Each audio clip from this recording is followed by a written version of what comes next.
Prototyping for a social enterprise is a little bit different to a normal company. Not only do we want to recognize that the product is working or is meeting the customer's needs, we also need to recognize that we're trying to make an impact for the people we're trying to help. We have to take a multi-directional approach. Using a mind map is very helpful because it allows you to really visually picture and put into position the consumer needs and wants, as well as that social cause that you're trying to achieve.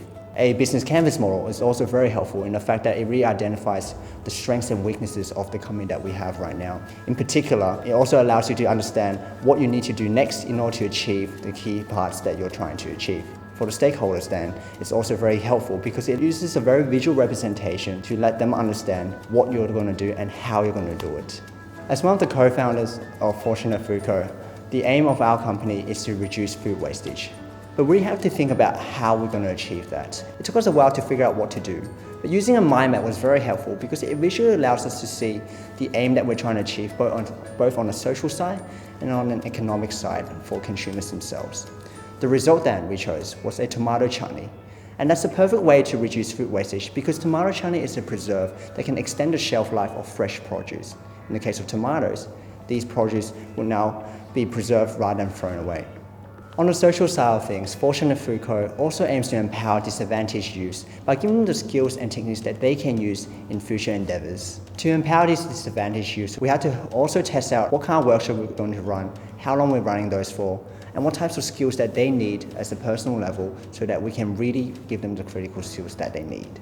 In terms of testing for our company, we had to do it in 3 separate stages. Firstly, we had to test on whether our product is meeting the taste buds of the general public.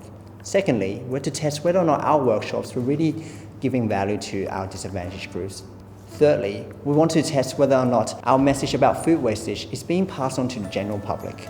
What we did then as a group was we first went out to the university campus and just sold chutney to local students and get the feedback of what they thought about the texture and the taste of our product. We then went out to the Bondi Market store to get a perception about what the general public thought of our products. After that, we took the initial feedback and improved on the products themselves.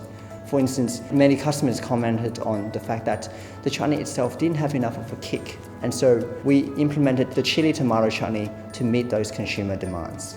Before our programs even began, we gave them a survey just to see on their level of confidence and their strengths and weaknesses in dealing with certain situations.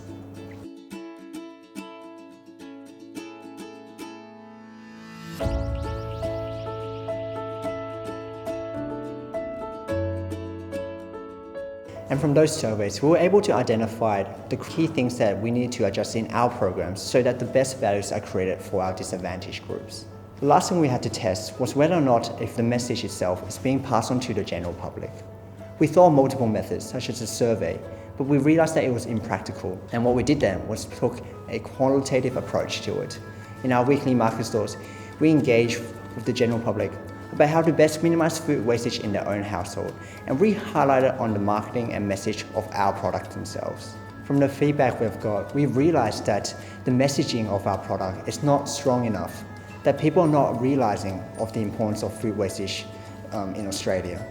What we did then was to rebrand our packaging through boxes to really highlight on what's critical about reducing that food wastage, as well as what the social side of our business is, so that they too can become a more socially developed individual. Next time, we'll be looking at the legal issues that you will need to be aware of. We'd love to know what you think of our series, so please join the discussion and leave a comment below.